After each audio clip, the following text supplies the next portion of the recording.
हमारे पास platform x पर भी एक सवाल सागर भारद्वाज पूछ रहे हैं कि kindly clarify about the rumours about the age and attempts reduction in UPSC exam. मतलब ये बात भी महसूस की जा रही है कि शायद हो जाएगी एज रिडक्शन, लेकिन क्या कहीं ये एज रिडक्शन या नंबर ऑफ अटेम्प्ट्स, क्योंकि ये लेकर भी बहुत सवाल आ रहे हैं हमें कि क्या एज में कोई रिलैक्सेशन हो सकती है। और नंबर ऑफ अटेम्प्ट्स के लिए एक ईमेल पर हमसे पूछा भी गया कि क्योंकि अलग अलग वर्क के लिए अलग अलग नंबर ऑफ अटेम्प्ट्स हैं, तो उसमें पूछा गया कि एक वर्क के लिए अनलिमिटेड हैं, तो क्या उसमें भी रिस्ट्रिक्शन नहीं होनी चाहिए? Let's have a level playing field. तो सबसे पहले तो मैं कहूँगा कि एज और नंबर ऑफ अटेम्प्ट्स के बारे में बहुत सारे व्यूज़ आते हैं। कुछ कहते हैं इसको बढ़ाया जाना चाहिए, कुछ कहते हैं इसको घटाया जाना चाहिए।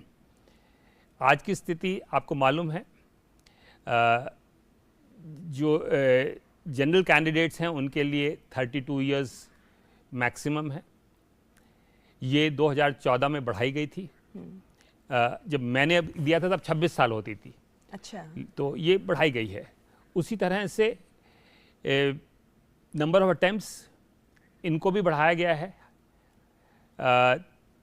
इस समय 6 अटेम्प्ट जनरल कैटेगरी के कैंडिडेट्स को मिलते हैं, पहले ज़माने में 3 अटेम्प्ट्स होते थे, तो ये बढ़ा दिए गए हैं सब। और ओबीसी के लिए आज एज की लिमिट 35 इयर्स है और अटेम्प्ट्स 9 हैं। और SC ST के लिए 37 साल तक की उम्र है और उनके लिए अनलिमिटेड अटेम्प्ट्स हैं।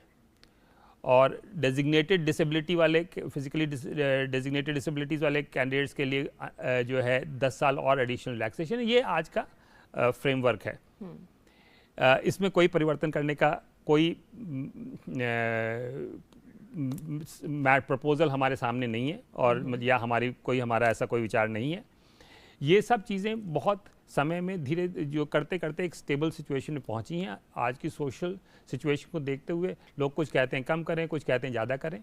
ये लोगों के अपने इंडिविजुअल रिक्वायरमेंट के हिसाब से व्यूज़ आते रहेंगे, लेकिन एक बैलेंस्ड राउंडेड व्यू लेके इस सिचुएशन पे हम पहुँचे हैं और इसी पे हम लोग अभी चल रहे हैं। तो अभी एज लिमिट या नंबर ऑफ अटेम्प्ट्स में कोई प्रपोजल ऐसा अंडर कंसिडरेशन नहीं है, तो ऐसा कोई र्यूमर भी है तो उस पर विश्वास ना किया